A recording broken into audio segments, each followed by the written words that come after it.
guys, today we're over here at Singapore Discovery Center. The best attraction of this place is an exhibit called Through the Lens of Time. Here you can go on a journey through time and watch the story about the history of early Singapore. Let's go in and see how it is. Wow, look at this beautiful bird. It looks so real. In the beginning, there was just a tiny island without a name, a jewel of green in the midst of swirling seas. When men arrive, they call it Pulau Ujung, the island at the end, and then Temasek or Sea Town because of the small trading outpost that takes root here. But how does it become a kingdom, famous for its 5 kings? Some say it begins with a prince fleeing from his enemies.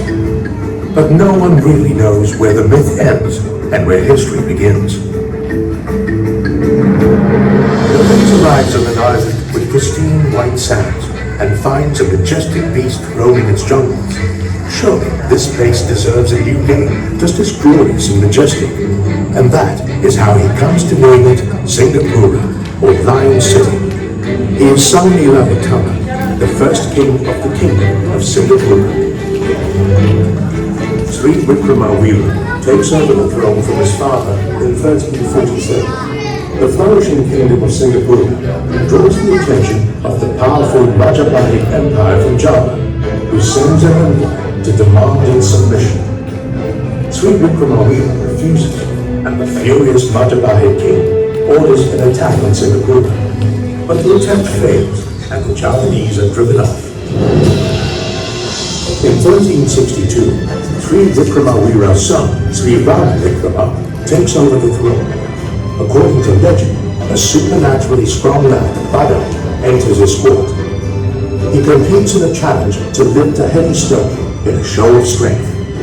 And not only does he lift the stone, he flings it all the way to the mouth of the Singapore River. It is believed that a fragment of this fabled stone endures to this day, better known as the Singapore Stone, one of our country's national treasures. The next king in line is Sri Maharaja, who takes over in 1375.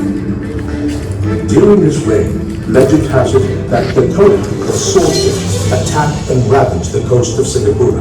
A young boy, Hang Nabi, comes up with the idea of using binoculars to track the totem when they leap out of the water. The jealous king, threatened by the boy's intelligence, eventually orders him to be killed. The last king of Singapore is Parameswara, originally a prince from Palembang. After a failed uprising, he flees to Singapore with his supporters, a group of Orang Laut or sea people. Parameswara is warmly welcomed by the local ruler, Sang Aji, a Siamese vassal. However, he betrays his host by assassinating him and usurping the throne. The murder of Sang Aji angers the Siamese, who invade Singapore, leading to the fall of the Kingdom of Singapore in 1399. Just like that, the winds shift, as Parameswara flees north and finds refuge in Malacca. There, he found the Malacca Sultanate, which grows to become a major trading hub by the early 1400s. Flourishing maritime trade with China and strong demand for spices from the west herald the age of commerce in Southeast Asia, and Singapore becomes a naval base for the newly established Malacca Sultanate, with the fearless Orang Laut warriors forming the backbone of the naval force. As the 15th century draws to a close, the Portuguese open up the first direct maritime trade route from Europe to Asia, and as they expand their empire, their gaze falls upon Malacca. In 1511, the Portuguese attack and capture Malacca, leaving Singapore as one of the bases from which the Sultanate launches attacks on the Portuguese.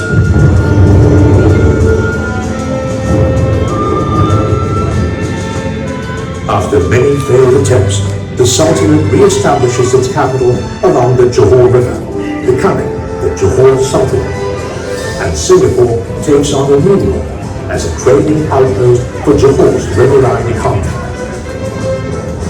By the end of the 16th century, another Western power sweeps into the region as the Dutch challenge the Portuguese over control of the spice trade and attack the Portuguese trade ship Santa Catarina in 1603 off the coast of Singapore.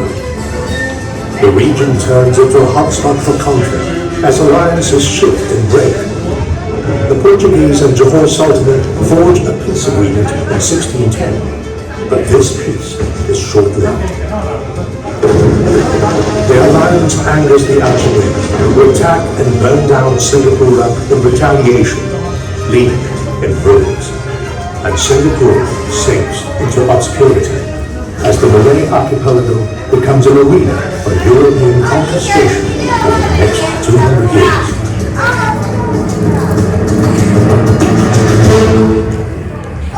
In 1805, a 23-year-old officer from the British East India Company was sent to Penang to serve as the Assistant Secretary for its new government. His name is Thomas Stamford Raffles. By 1818, Raffles has become the Lieutenant Governor of Bencoolen and is concerned over Dutch dominance in the region. Accompanied by Major William Farquhar, the resident of Malacca, Raffles leads an expedition to find a suitable location near the southern end of the strait for a British port.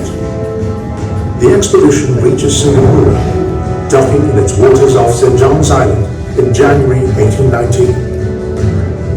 On 6th February 1819, Raffles signs a treaty with the Temenggong and Tunku Hussein Shah, which allows the British East India Company to establish a trading post in Singapore.